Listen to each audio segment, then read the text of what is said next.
आज के इस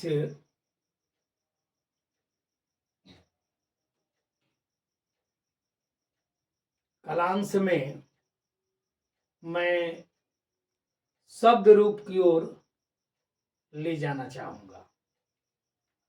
शब्द रूप भी संस्कृत व्याकरण का मूल आधार है और यह शब्द पुल्लिंग, स्त्रीलिंग और नपुंसकलिंग तीन लिंगों के रूप में चलते हैं। अगर हम एक शब्द रूप याद करते हैं पुल्लिंग का ही, तो न जाने अनेक शब्दों का रूप स्वतः याद हो जाता है। इसलिए मैं अपने प्रिय छात्र छात्राओं से कहना चाहूंगा कि सबसे पहले हम व्याकरण में शब्द रूप में बालक शब्द का रूप पढ़ते हैं। शब्द रूप जो हमारा है वो कारक प्रकरण पर है। इसका पूरा संबंध कारक प्रकरण से है। कारक के चिन्हों से इसका संबंध होता है और कारक के चिन्ह के जो अर्थ है, अर्थ के द्वारा होता है। जैसे बालक शब्द के रूप में हम लोग आते हैं अकारांत पुल्लिंग, जिन शब्दों के अंत में अ आए और पुल्लिंग हो उसका रूप बालक के जैसा चलता है। जैसे बालक, बालकौ, बालका, प्रथमा विभक्ति। द्वितीया में आते हैं बालकम, बालकौ, बालकान। तृतीया विभक्ति में बालकेन, बालकाभ्याम, बालकै। चतुर्थी विभक्ति में बालकाय, बालकाभ्यम, बालकेभ्य। पंचमी विभक्ति में बालकात, बालकाभ्यम, बालकेभ्य। षष्ठी में बालकस्य, बालकयोः, बालकानाम। सप्तमी में बालके, बालकयोः, बालकेषु। संबोधन में हे बालक, हे बालकौ, हे बालका। यह हमारे पुल्लिंग शब्द का शब्द रूप की रचना इस प्रकार की गई है मेरे प्रिय छात्र छात्राओं। तो मैं थोड़ा इसके बारे में बताना चाहूंगा कि अब जरा अर्थ के अनुसार आया जाए। प्रथमा में कर्ता कारक होता है जिसका चिन्ह है ने। द्वितीया में कर्म कारक जिसका चिन्ह होता है को। और तृतीया में कर्ण से द्वारा। चतुर्थी में संप्रदान के लिए। पंचमी में अपादान से, यहां से में अलगाव होता है, जुदाई होती है। छात्रों के यहां विशेष रूप से ध्यान देना होता है। इस कारक में दो से होते हैं, कर्ण से और अपादान से, लेकिन दोनों से का अंतर समझना पड़ता है। कर्ण से का मतलब होता है द्वारा उसके, और अपदान से का मतलब सीधा अलगाव, जुदाई, इन अर्थ में लिया जाता है। और षष्ठी में संबंध का के की रारेरी चिन्ह होता है। सप्तमी में अधिकरण में पर, और संबोधन में हे, जी, अरे। ये कारक प्रकरण के चिन्ह के अनुसार। अब जरा अर्थ पर आया जाए। बालक, बालकौ, बालका, सीधा अर्थ है एक बालक ने, यानी एक लड़का ने। बालकौ, दो लड़कों ने। बालका, अनेक लड़कों ने, बहुवचन चिन्ह के अनुसार।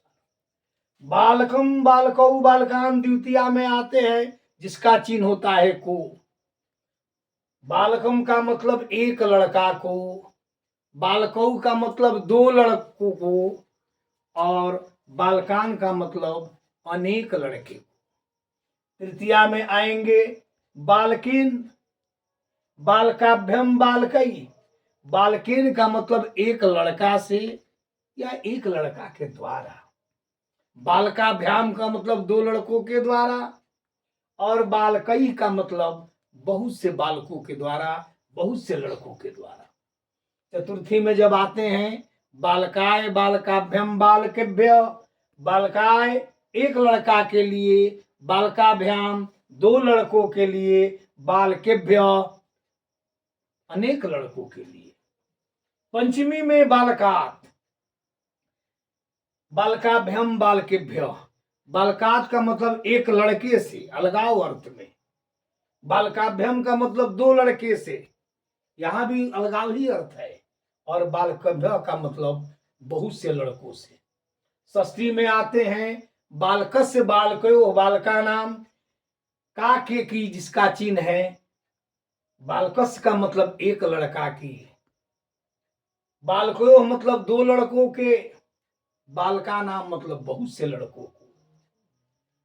सप्तमी में बालके, बालकयो बालकेशु जिसका चिन्ह है अधिकरण में पर, बालके का मतलब एक लड़के में, बालकयो दो लड़कों में, बालकेशु मतलब अनेक लड़कों में।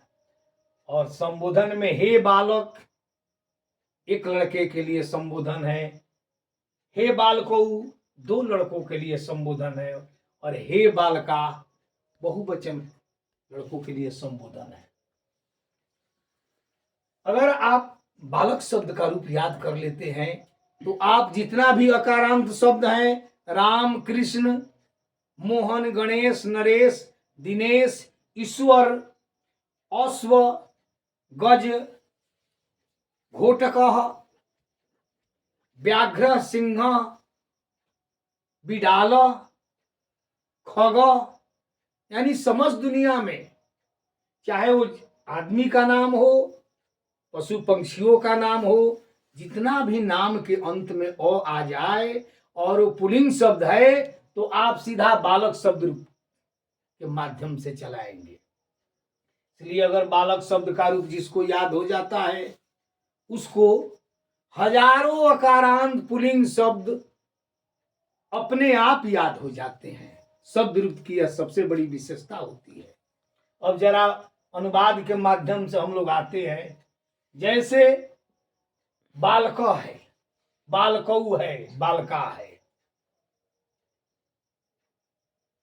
लड़का किताब पढ़ता है, बालक पुस्तकम पठती। दो लड़के किताब पढ़ते हैं, बालकऊ पुस्तकम पठत। बहुत से लड़के किताब पढ़ते हैं, बालका पुस्तकानि पठन्ति। इस तरह का भाव आता है। कर्म के अनुसार आते हैं। ये कारक प्रकरण में जब आएंगे तो बालकम जो है कर्मणे कर्मणे द्वितीया सूत्र में एक आता है कारक प्रकरण में, यानी कर्म कारक में द्वितीया विभक्ति होती है। यहाँ बालकम द्वितीया विभक्ति में, वह विद्यालय जाता है, विद्यालयम सह विद्यालयम गच्छति, सह पुस्तकम पठति।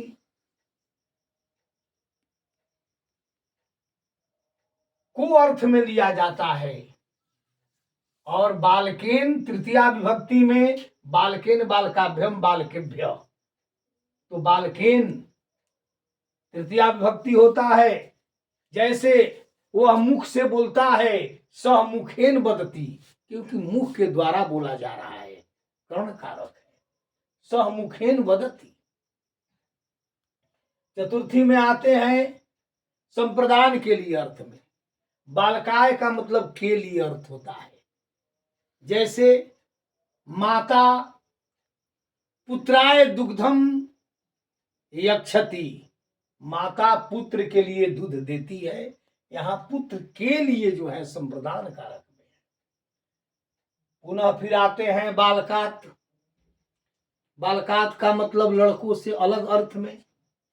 यहां जैसे बालकात है गृहात विद्यालयात हिमालयात।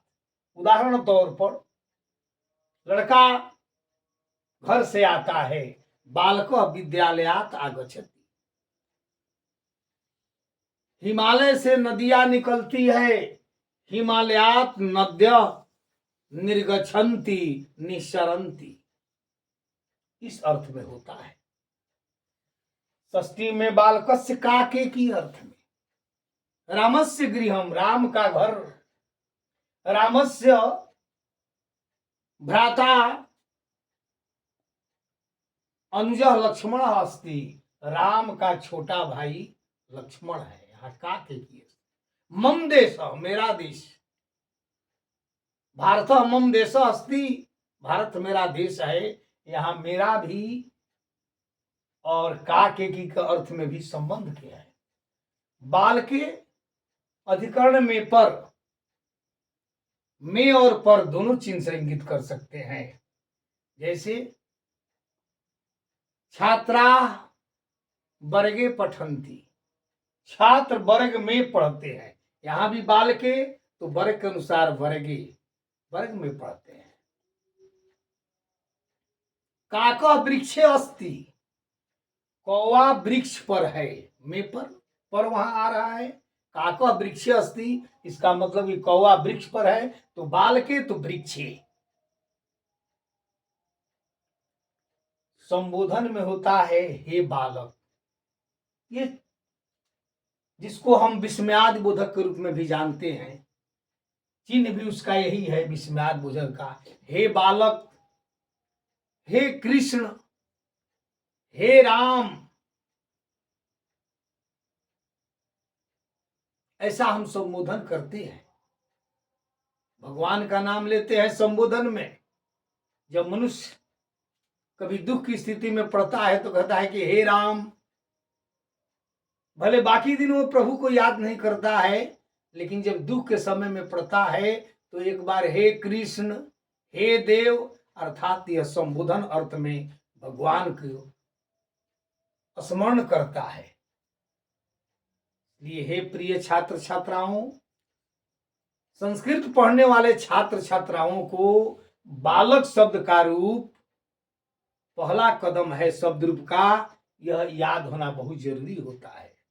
अगर आप इस बालक शब्द का रूप याद कर लेते हैं, इसके बाद नपुंसक लिंग में फल शब्द का चलेगा, उसके बाद स्त्रीलिंग में लता शब्द का धीरे धीरे रूप आपका बढ़ेगा। आज आप मान कर चलिए कि अगर आज के इस कलांश में बालक शब्द का रूप याद कर लेते हैं तो हजारों पुल्लिंग शब्द आपको स्वतः याद हो गया,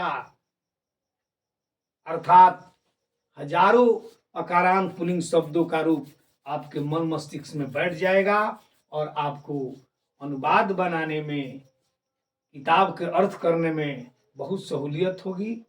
यह मेरा शब्द रूप का जो था आज वर्णन था, और मैं समझता हूं कि आज आप लोग यह संकल्प ले लें कि मुझे बालक शब्द का रूप हमेशा के लिए याद हो जाए।